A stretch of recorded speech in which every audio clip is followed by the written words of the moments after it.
What up, players? It's Warboss Tape back up with this mug. Today we're looking at Ezekiel, also with the Dark Angels Space Marine chapter. You might have seen my Azrael video that I just posted directly before this one, and hot on the heels of that one, I've also been working on this fellow here. He's the Chief Librarian, so he's got all the secrets. He's got keys, he's got books, he's got an awesome sword, and let me take you through how I painted him up. First, I started with Skeleton Bone Spray Primer from Army Painter. And then it's a nice skeleton, like bone, rack art, fleshy kind of color. And then I went over all of the armor areas that I knew were going to be blue. I painted that in Macragge blue. I painted the banner in black, all the silver bits in black, just to turn it away from the skeleton bone color that I'd started with.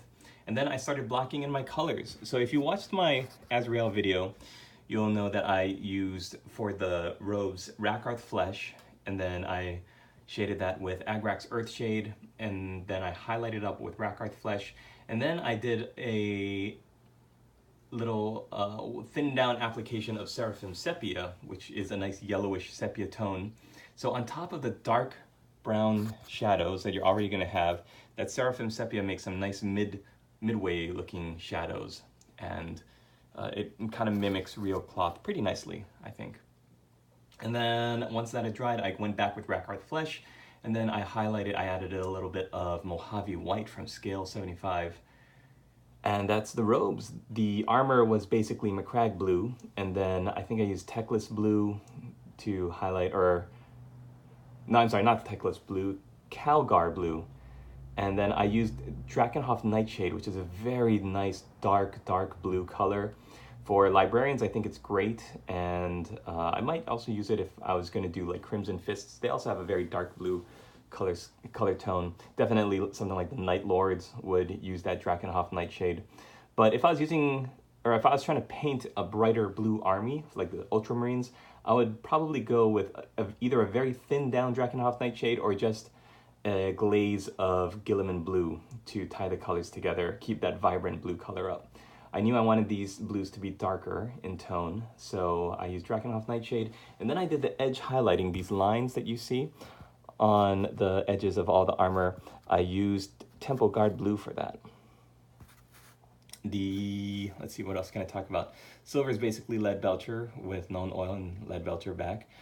The red areas were all done with Mephiston Red, Corn Red, Mephiston Red, Wild Rider Red.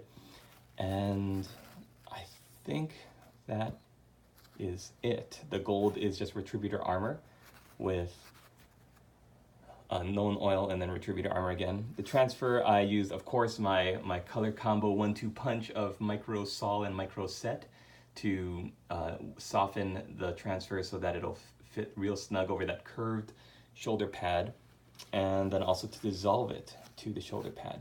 I do have to add a layer of matte varnish to take down that shine, but other than that, the transfer went on really nicely. For the highlight for the black, I wanted to go different from gray. The gray that I used for Azrael was just basically Mechanicum standard gray.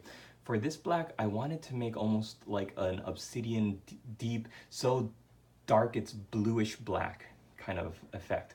And I used Incubi Darkness for that. When you feather it on the back, it looks really good. On the front, when you add it in lines, it looks really nice. So it just depends on what kind of effect you want with the highlights for your black. If you want something that's very serious looking gray and a little bit more grim and utilitarian, let's say, then go with Mechanica Standard Gray. Maybe a nice Skaven Blight Dinge to add a little bit of brown to the gray color. If you want to go for rich, thick, I want to think of like almost velvet, obsidian velvet, like black velvet, then I would go with Incubi Darkness, maybe even step it up to Stegadon Scale Green. And let's see, other than that, I used white.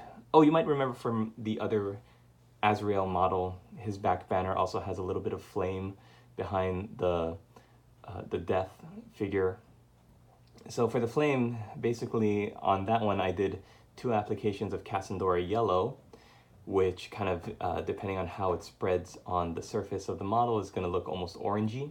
For this back banner, I wanted to go in a little bit more, have a little bit more control. So I painted the flame in white first, and then I went over it beginning with corn red at the bottom left, and then Mephiston red, and then up to, I think that was Averland Sunset, that yellow at the top. If you want to know how I did that, you can check out my wet blending video. I basically used all of those techniques that I talked about in that video, starting with the paint on my brush and thinning it down a little bit, not too much, you don't want it too watery, but your first application, while it's still wet, you're going to be taking a different brush or just washing your brush really fast and going into the second color so you can pull those two paints into each other rather than having it look like one paint color ends very abruptly and dramatically with a line and then the next color starts with a line. You don't want that line. With blended colors, you want to just feather the two different colors so that they blend right at the center.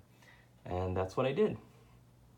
The skin is basically basic skin tone from Vallejo, and it's very easy to also find a number of different skin colors that can suit your needs. I shaded that with Rayclan Flesh Shade and brought it back up, and his skin is only on his face. And all you see of his face is really his upper right cheek and his right eyebrow ridge.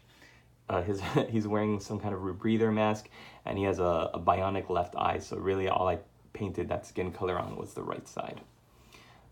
And that'll do it. Averland Sunset for the back. After the yellow was dried and shaded with everything else, I pumped that yellow color back up with Casandora yellow, so it's nice and smooth now.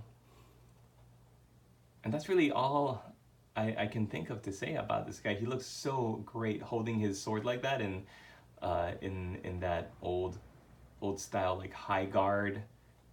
I've been playing a lot of For Honor, which which is surprisingly addictive and fun, especially for someone like myself who's into fantasy and the different kinds of literature and interested in how people trained and how they fought.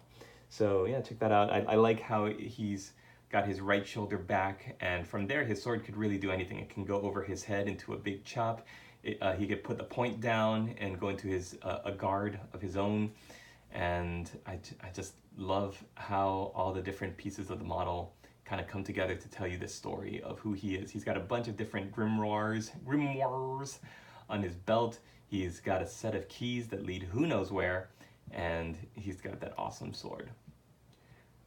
And he has a mask.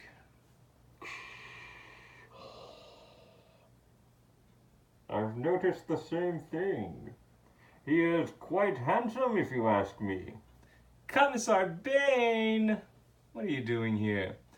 Well, I've taken a break from my never-ending battle against Gabubu the Magnanimous to see how things were going back here on Earth, Warboss Tay. I see your studio hasn't been churning out the content. You've got to churn out the content, Warboss Tay. How do you expect to get more clients if you don't churn out the content? I really wish you would stop calling my videos content. It makes me feel like kind of cheap and like I'm not really doing it for the artistry. Oh, the artistry is great, but every once in a while we need a helping hand, if you know what I mean.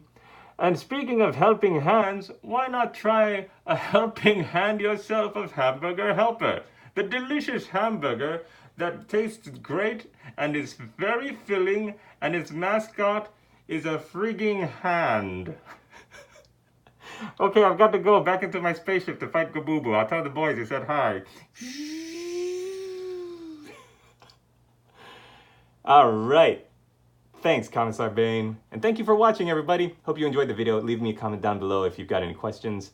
And I will see you on the next one. Laters!